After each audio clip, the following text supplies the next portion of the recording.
Now I'm going to hand over the stage to bleeptrack and blinry. Operation Mindfuck is nerdy topics, deep rabbit holes, computer fun facts about the art, world, computers, everything. Enjoy.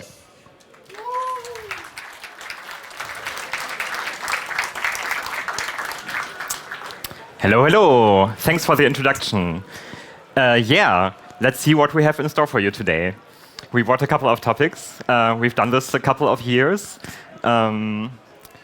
This is our avatars, and this is the list of topics we brought in the past few editions. So last year we skipped. I think it didn't work out, but now we're back trying to nerd snipe you. The first topic for today is the SCP Foundation, which is a collaborative writing site, I would say. It's a wiki where people can create little texts, and it's presenting itself as the documentation of mysterious phenomena, of entities that are a little bit spooky maybe, and they're figuring out how they work. The SCP Foundation itself has tasked itself to keep the mysterious phenomena away from the public. And as you visit their starting site, a little note will say, warning, the Foundation database is classified. Unauthorized personnel will be tracked, located, and detained. So be warned as you enter this website. One example of one of these phenomena is SCP-087. They all get an ID. And then they first start with the special containment procedures. That's what SCP is for. Saying that this is like a door in a campus, and it's padded with foam, so this sets up your expectations what's going on behind this door. And then the description follows of this infinite door, staircase basically, going down. And it's followed by some reports telling you what happened when people explored down there. So some of these stories are a little bit like Lovecraftian horror stories, I would say. And it's always written in a very scientific, academic way of writing, which is also what I like about them. I've brought some more examples. There is an SCP about a humanoid that attacks anyone who sees their face. There is a story about a hard-to-kill reptile that hates all life. And there is this very special one about the Devourer of Worlds, which is certainly a very exciting read. This is more of the horror and dramatic stories contained on this wiki. There's also some more lighter-hearted ones, like a coffee vending machine that can dispense any liquid. You can type in a description, and it will pour out a liquid in a paper cup. And you can order, I don't know, a cup of gold. It gives you liquid gold. Or also some abstract concepts, like a cup of envy. And you get that as well. And then there's a long description of what happens as people try different things. There is a story about an infinite IKEA store in a pocket dimension, and someone gets lost in there and meets some very scary employees roaming the store at night. And I like this one a lot. SCP-055 is an anti-meme, which means that anyone who learns something about this entity immediately forgets everything about it again. So the description says not a lot about it is known. It's known that it exists, but all attempts to figure out more have failed. And yeah, as I checked out the database the last time, SCP-7458 is a language barrier breaker yogurt. This is the latest entry. A couple per day are added to the database. So you have a lot to go through. The question is where to start if you want to explore this for yourself. The page contains the guide for newcomers, which gives a couple of recommendations. For example, to look at the top-rated pages, which every page contains a little score in the corner, and some articles that are highly regarded in the community have high scores, and you can start there. That's the classic ones. Some of them I had in this list. But also some of the older ones get high scores just because they have been around for so long. So another recommendation is to look at the top rated pages per year or per month maybe. And also there is, if you like me, like podcasts, there is some podcasts with recordings of these SCPs. The SCP archives is one I really like, but there are many more. And you can find them on the wiki as well. And with that, I hand over to Lina. Hi. Also, hi from me. Thanks for the first topic. So for this segment, I would like to introduce you to a little project that occupied my free time most of this year so far. So the header is this a car? Good question. Is this a car? Oh no, the video's not working, blinry. It's not playing the video? No. Oh. Should we try to activate it?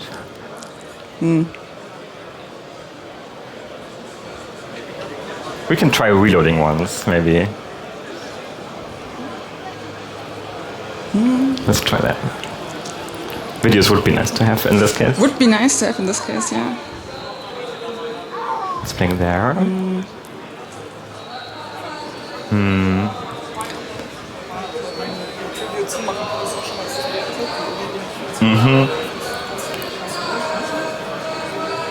Let us quickly try to figure out how to make the videos run. We could look at that, for example.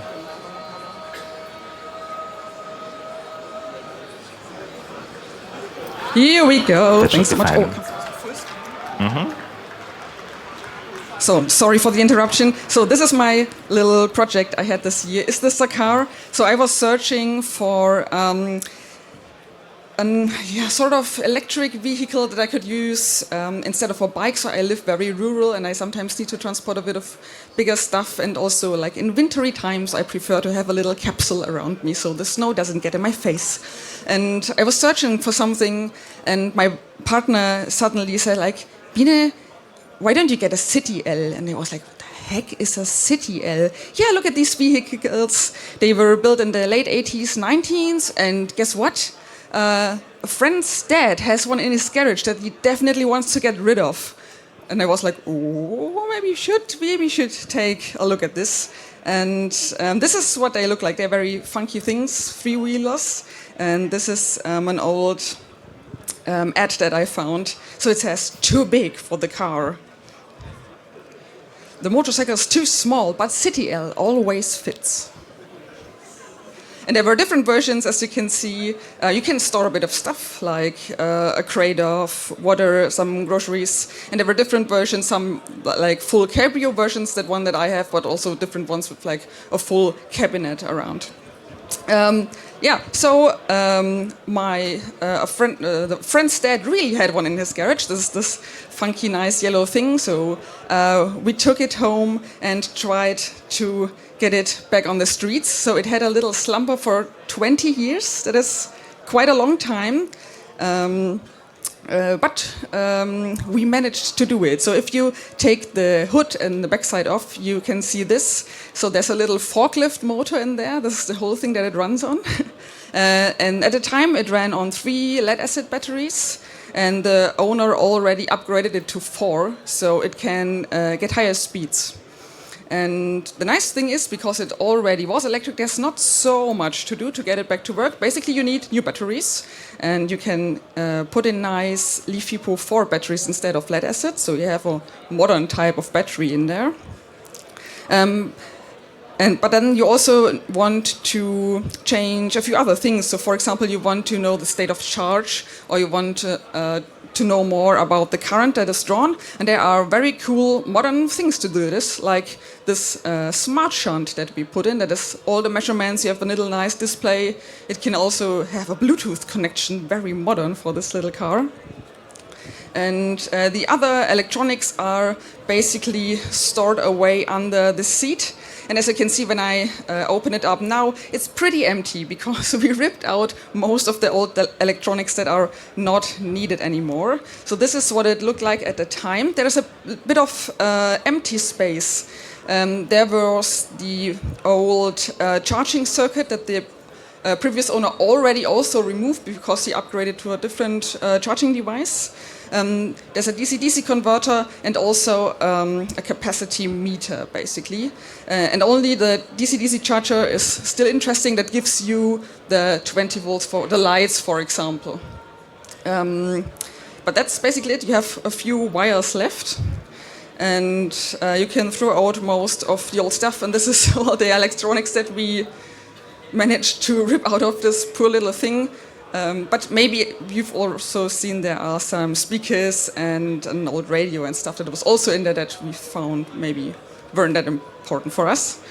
And then it was time to go to TÜV. TÜV is the German road permit that you need to be allowed to drive on there. So this is my actually drive to TÜV.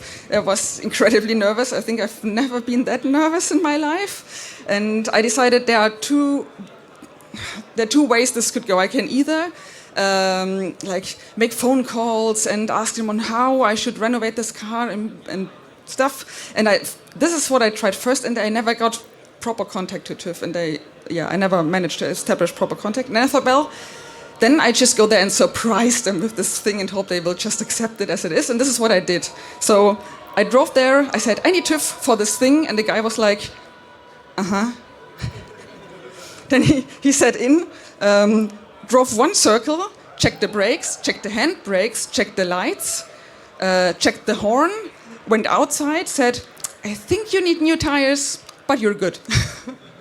Took like 8 minutes, the worst 8 minutes of my life, but now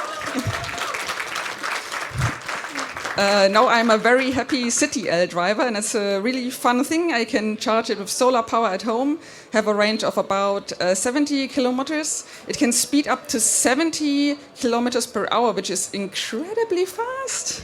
And I would say you don't want to drive that fast with that thing because it feels like a bathtub on steroids in a way. But you can. And I'm having a lot of fun with it. Maybe I manage one day to drive to Gulasch Programmiernacht with it, but we'll see how it goes. Thanks.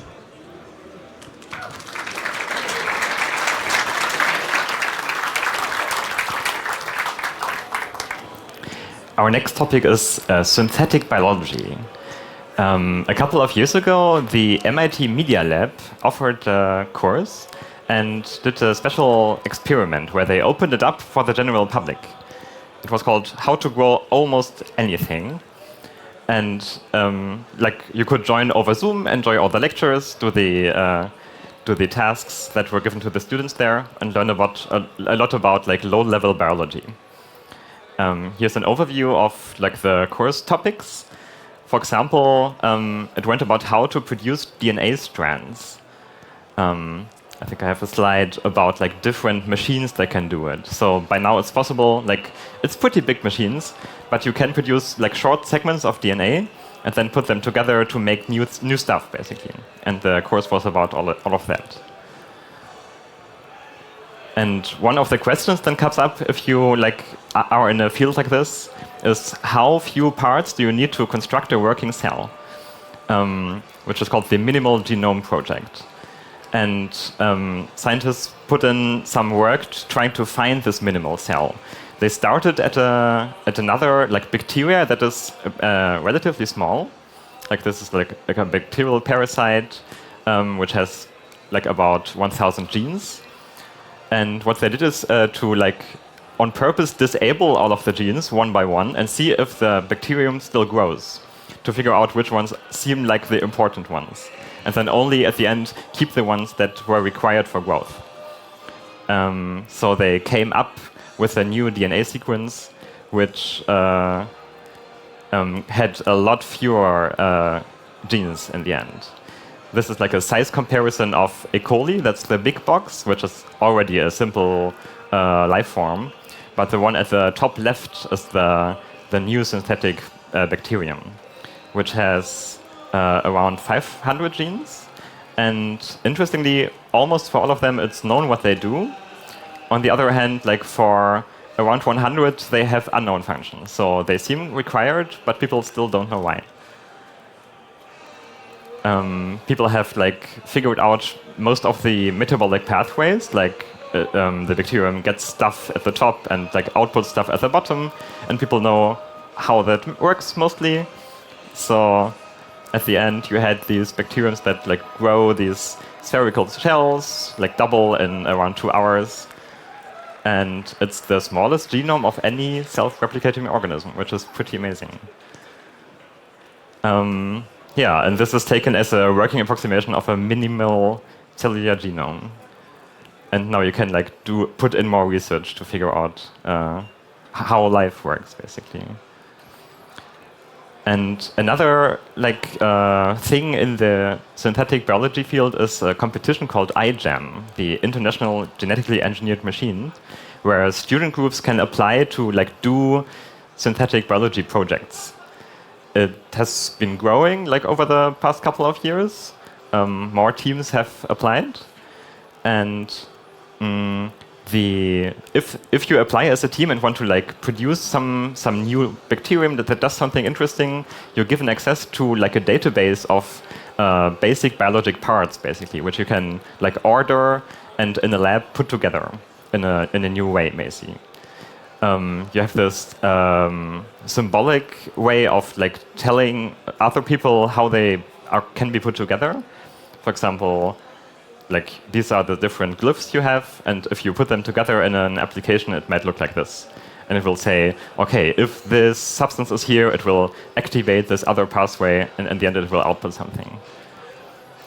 And I looked into the database of parts they have, and wanted to show you a couple of examples. This one is a protein that glows green in the dark, taken from a jellyfish. This one smells like banana, interestingly. So you could produce a life form that detects something and then it outputs banana smell. And another category in the database was about cell death. So there is a biobrick that triggers the death of the cell if it gets cold. So if it gets room temperature or something, it will just die. So people can make sure it doesn't escape from any situation. And here's a list of actual applications in this iGEM. A team made a bacterium that breaks down oil pollution. Another team extracted genes from a dandelion to make rubber in a new way. And another team produced the venom for killing spider mites and called it dynamite. It's a pest for many plants, I think. And this is very foundational research, right? We're nowhere near actually using these for these purposes, but yeah, it's an interesting field of research, I think. Back to Wiener.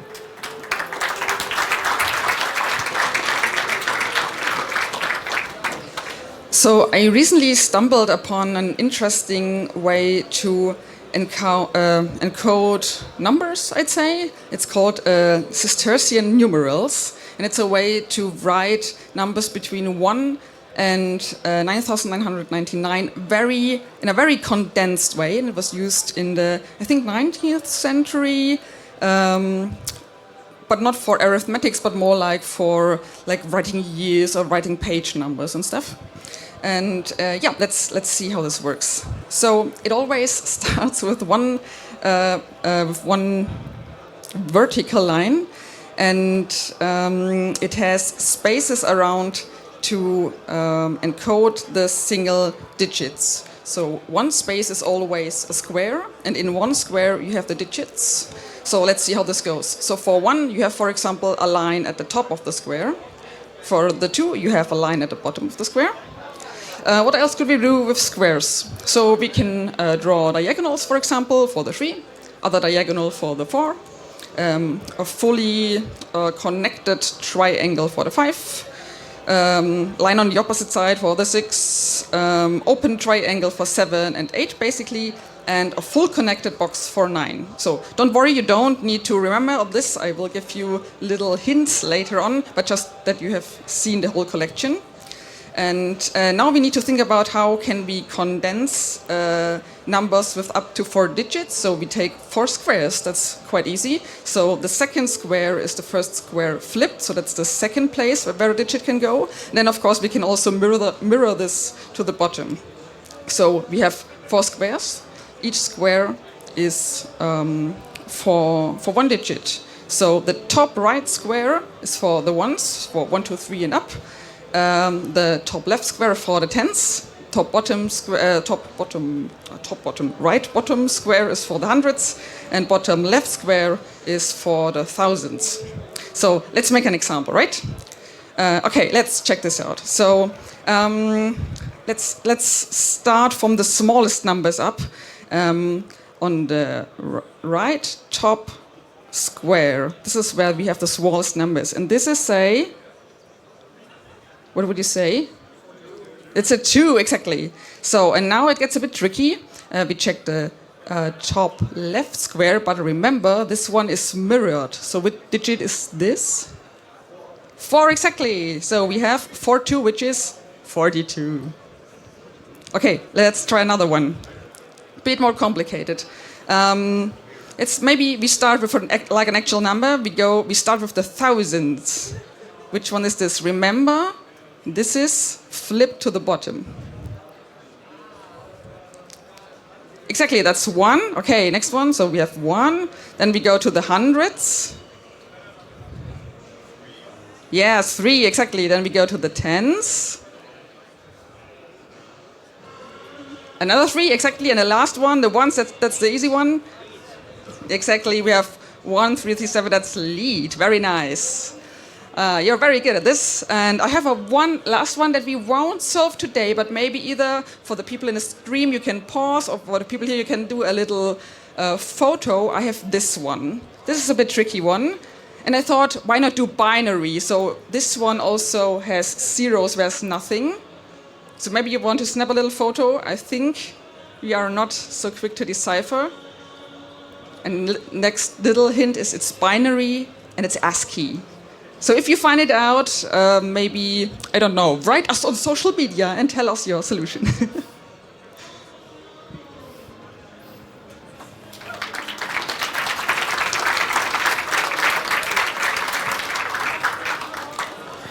Let's look at some things that are Turing complete.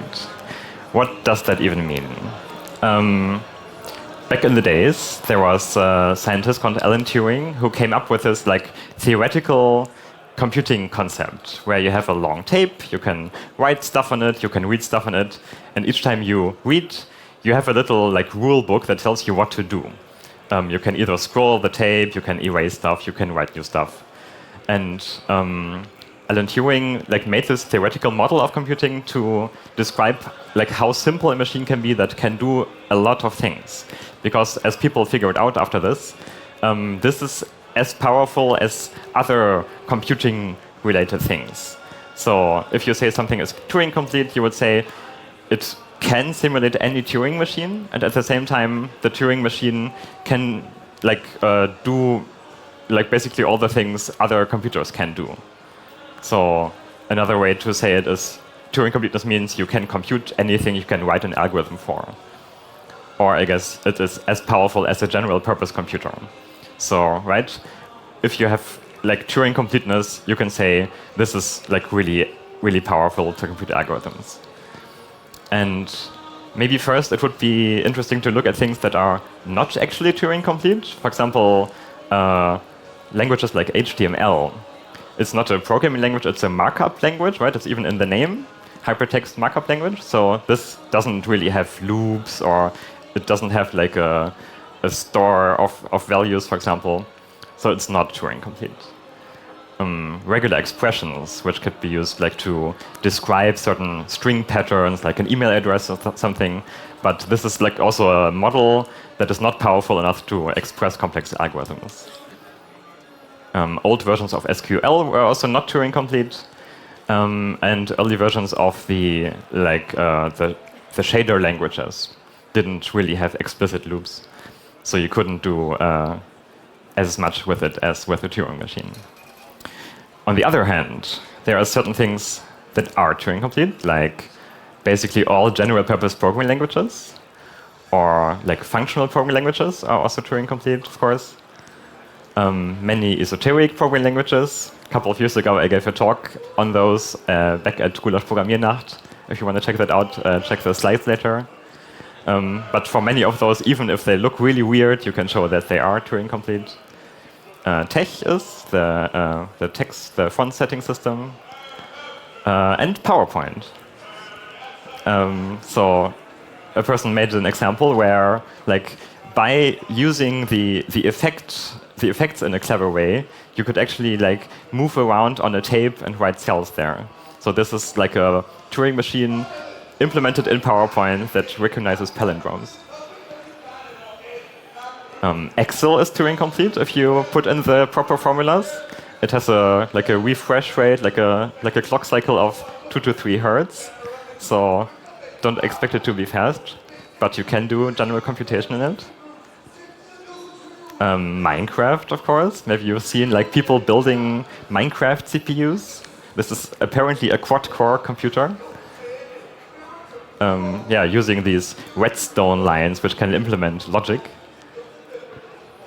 And also on CPUs, I had heard that instructions like jump if not equal are Turing complete. So by only using that instruction in the assembly language of a CPU, you can do any program. But apparently also just like the command for moving things around is Turing complete if you do it the proper way. Habbo Hotel is Turing complete. People have apparently built Turing machine simulators in Habbo Hotel. So you can enter this virtual world and like jump on the correct pads on the floor and run this program and get some output in the windows. And finally, Magic the Gathering is Turing complete, the card game. So there is a paper on this. It's pretty long. It's a good read. There were these authors who like implemented a very certain, like they put together a deck for like a specific tournament formulas, where you have like this very specific cards for different purposes. You also have to be pretty lucky to draw the correct cards in your first hand.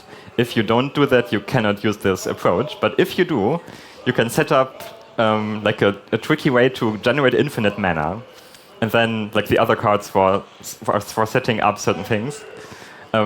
There is a video on YouTube of a person like giving an example demonstration of this, like in an actual game where they set up this Turing machine.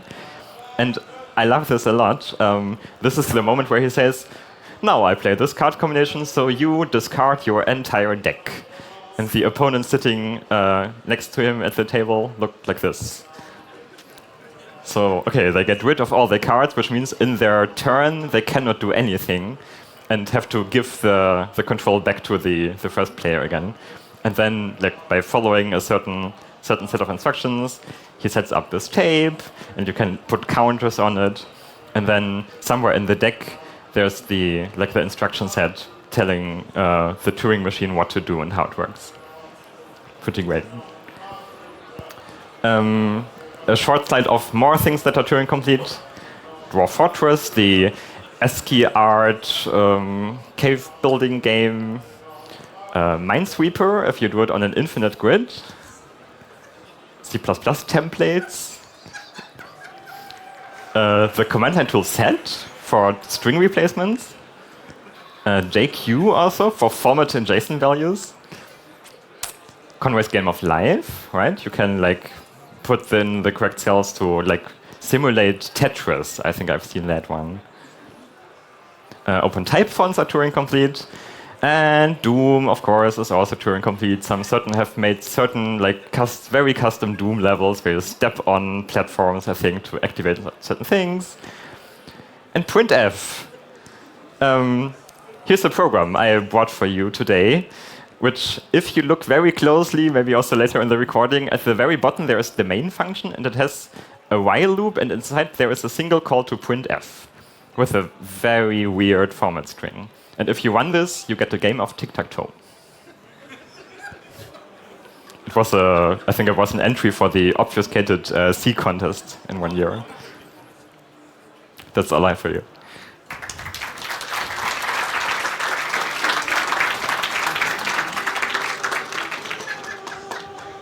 So welcome to my current rabbit hole. This is crafting and coding, or maybe, all right, crafting and coding, or maybe where like tech meets traditional craft, maybe. So yeah, I have a few like just examples with me that I found really interesting that I found recently, and this is the first quick thing. So what language is this? I think a lot of people might.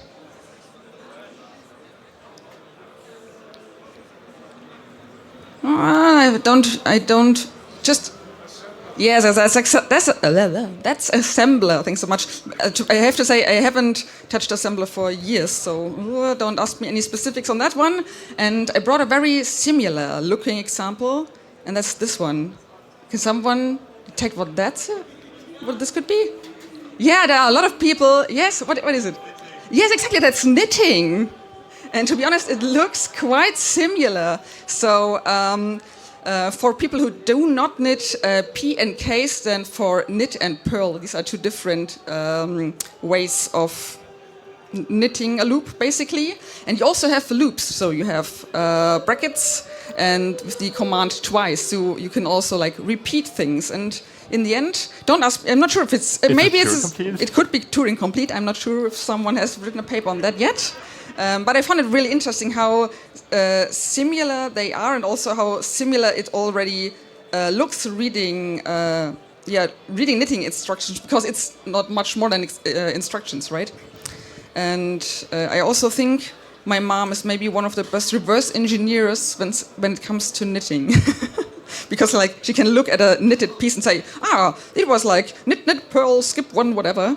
And yeah, that's super impressive to me.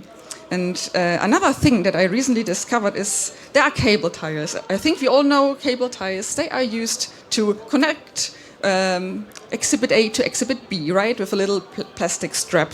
But before cable ties, there was cable lacing. And that was pretty new to me, to be honest. It's a looping and knotting technique to hold cables together.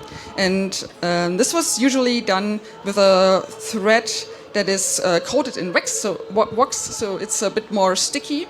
And Connections Museum has a really nice, pretty long instruction video on different types of cable lacing knots that you can do. And this is the standard one. So you start with a loop and a knot, and you go a few centimeters down your cable bundle. You make a loop and guide the end through that loop so that it forms a knot on connects there. And you can also, as you can see here, you can branch off cables. You can introduce new cables to that, and it's a very nice continuous technique.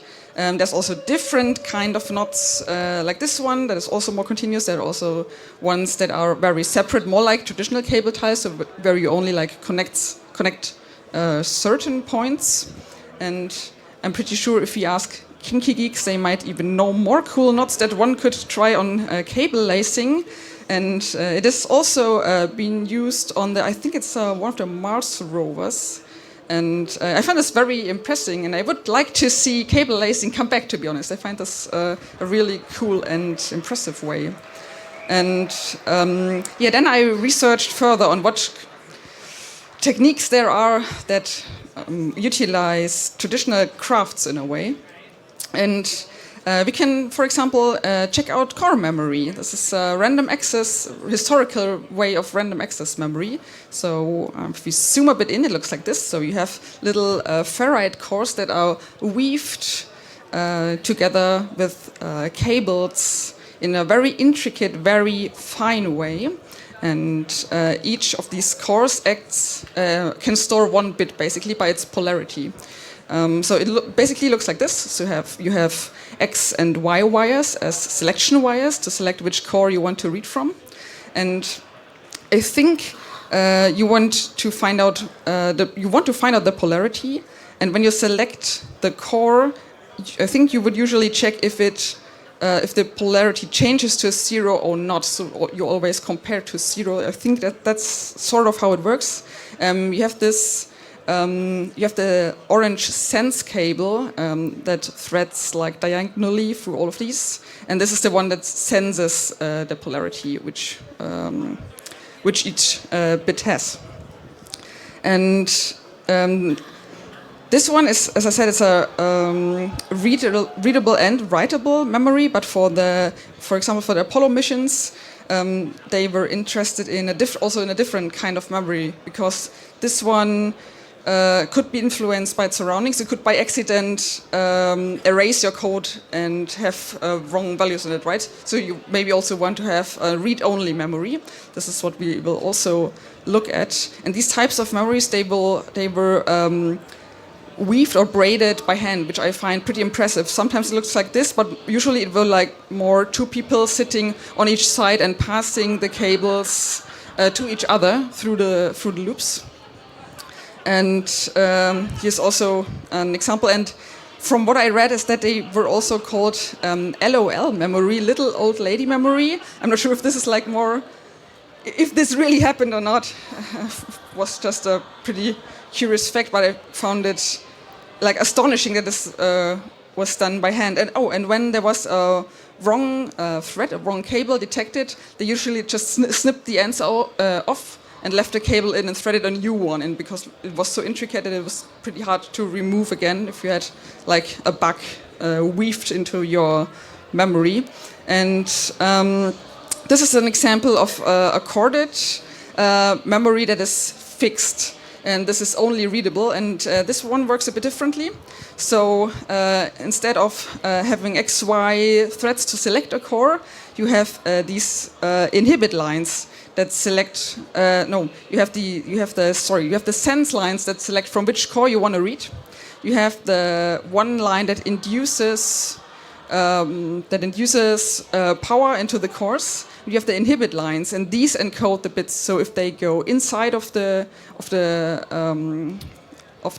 magnetic ring, they encode a 1, and if they go outside of the loop, they encode a 0. So by weaving it in or out, you encode your bit sequence basically. Very impressive. And if there's someone who has more information on these cool weaving memory things, let's have a talk afterwards. This is my current rabbit hole, and I'm just like scratching the surface on this. Thanks.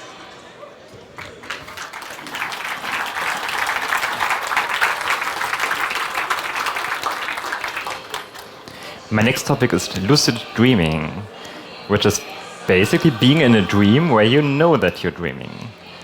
And I wanted to ask all of you, who of you like ever has made yourself wake up from a nightmare because you didn't want to have that dream anymore? That's about like maybe 1/3 of you or so, right? So that's already a little bit of knowing, okay, I don't like this, and kind of, I guess this is a dream, I don't want this. I wake up, like I pinch my eyes together and open them again, and then sometimes that helps for me to wake up. But then you can like go further, like who of you has realized you're dreaming in any way in a dream? That's again maybe 1/3. And then who of you had a lucid dream where you really could decide what to do? That's amazingly, even maybe one quarter of you. Yeah, right. I think that's what also I have found in some studies, that like a lot of people like do experience those dreams, right?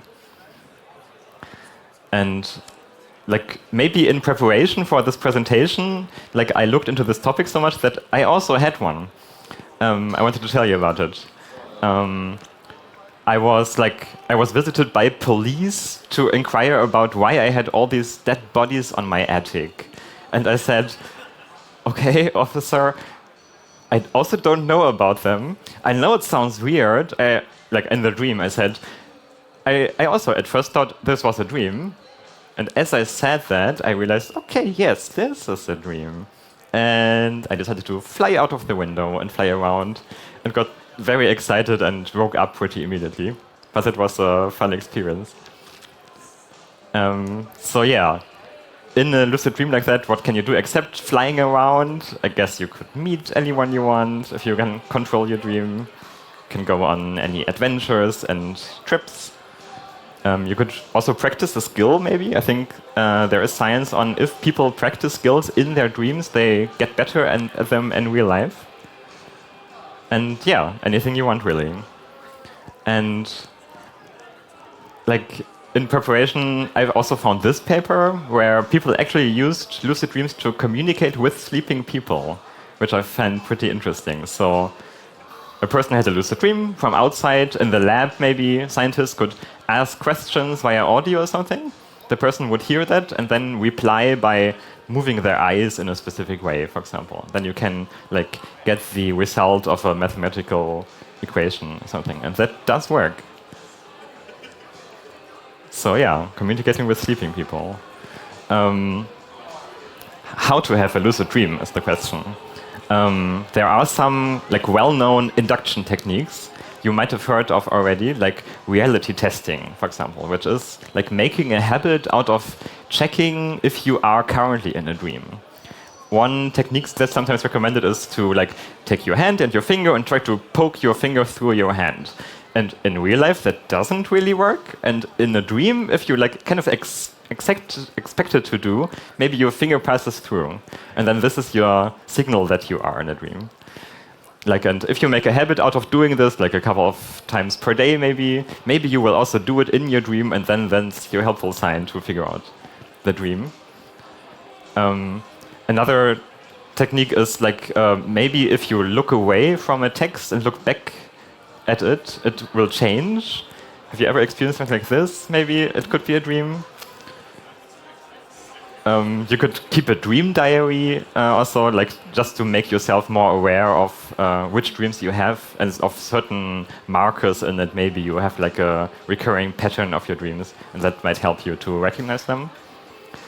Okay, but I really wanted to know what's the best way. And I found this paper, which like is a systematic review on like certain other studies done on like how to best have lucid dreams, and I wanted to like share my findings with you, so you can try it for yourself if you want to try it. And the result of this paper is basically like summarized in this table. In the left column, you see the different results they checked. Like RT is reality testing, for example, and the dream diary is also in there. And they have a column labeled level, where they like list their final judgment on how effective this technique is. And for example, for reality testing, their level of evidence is really insufficient or ambiguous, they said, because they didn't find a lot of studies where it actually helped people to have lucid dreams. And the only technique that was it has been shown in the study to be effective without inconsistent evidence was called mnemotic induction of lucid dreams. And I want to show you how to do it. I dug out the PhD thesis of one of the authors of one of the papers that were looked at. And the technique goes like this. You set an alarm clock for around 5 hours after you go to bed to make yourself get up at night. It's best if you place your clock not directly next to your bed, but somewhere where you actually have to go. You turn your clock off, you get back in bed, and then try to remember a dream you might just have had, and all the details in it. And then just say to yourself, okay, if I'm in a dream the next time, I will know that I'm dreaming. And maybe also if you had anything weird in your dream, something that can't really happen in real life, you can also imagine yourself recognizing that and then deriving from that you must be in a dream. That's basically the technique. I put a link to the PhD thesis in there if you want to check out more details. There's also recommendations on what to do if you realize that you're dreaming. One example is that you can rub your hands together to focus on the sensation of your dream body, is what they say, to disconnect from your actual sleeping body. And that seems to stabilize lucid dreams really well. Yeah, that's it. Thanks.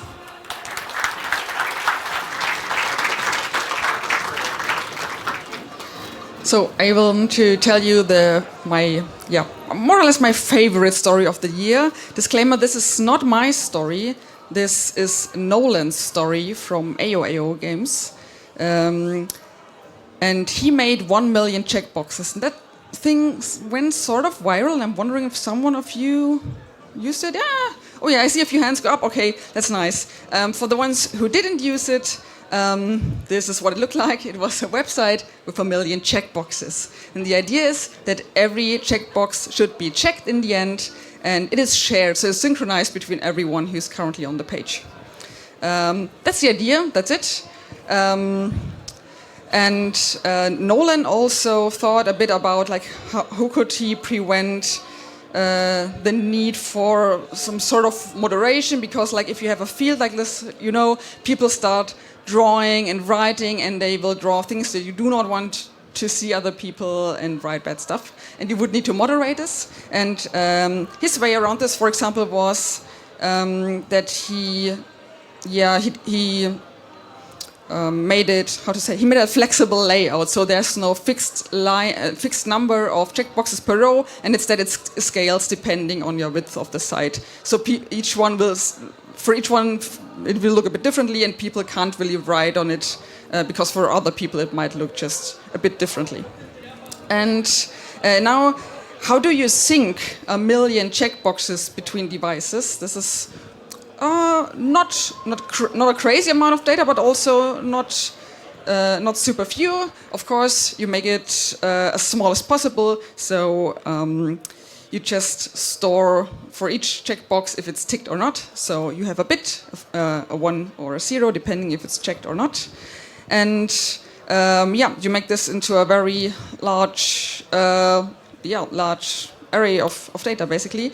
And one day he dumped this bit string as text, and it looked like this. I'm not sure. I think in his blog post he just says, out of fun. He just looked at it, and he was like, that's weird. This is not what I expected. This is not at all what I expected. There's URLs in this. How could this? This is not a coincidence, right? This can't be. Super weird. Okay, so what's going on here? So let's look at this again. So. Why can this be text at all? So you have an ASCII representation with 8 bits. You get one letter. So for example, these first boxes get an H. Looks like this. So if nothing is checked, you get a 0. But for example, if you check boxes that they make up the binary 8-bit for 104, you get an H in ASCII. Or if you make a 160, you get a T, for example, and so on. So you can get a string out of it. And then, of course, Nolan thought, this is a URL, right? Maybe I should be brave and I should click it. And he did, but another thing maybe before he clicked, he also unchecked some boxes. And then he realized they get checked again. So people are botting his site. There's something that's automated that's going on. So now we go to there. He clicked the link, and he saw this. So it was a Discord invite link. And then he joined the Discord. And what he found out is it was a little fun Discord out of teenage hacker youngsters who just had a lot of fun with this website. And sneaked in some links, and he found it, and they were super excited that he found the links actually, and joined them in the Discord, and they had a great time there. And then they also asked, have you actually checked out your checkbox data if you plot it as a 1000 by 1000 image? And then it looked like this. So they basically used it as their own pixel flood, and not only that, they made animations.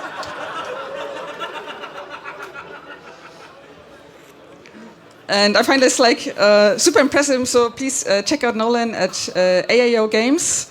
And I think to sum this all up, we can say the kids are all right.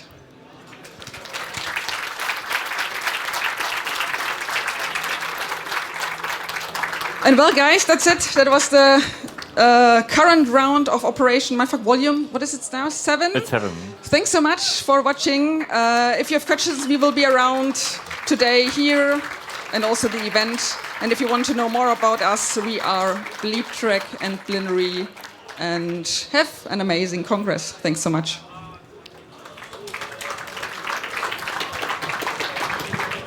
So we have a few minutes left for questions.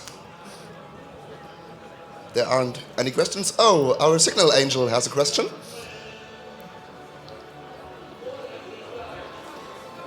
Oh.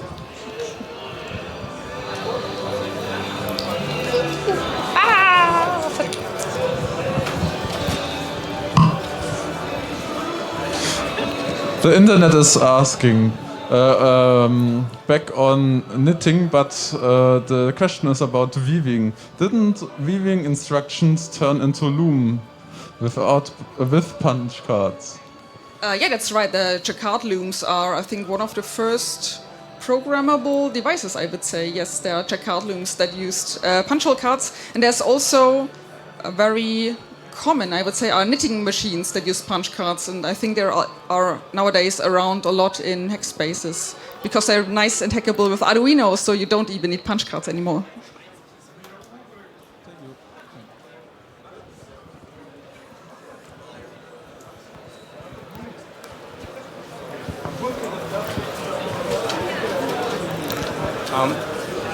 Perhaps less of a question, but more of a remark. If Doom is Turing complete, can you run Doom in Doom?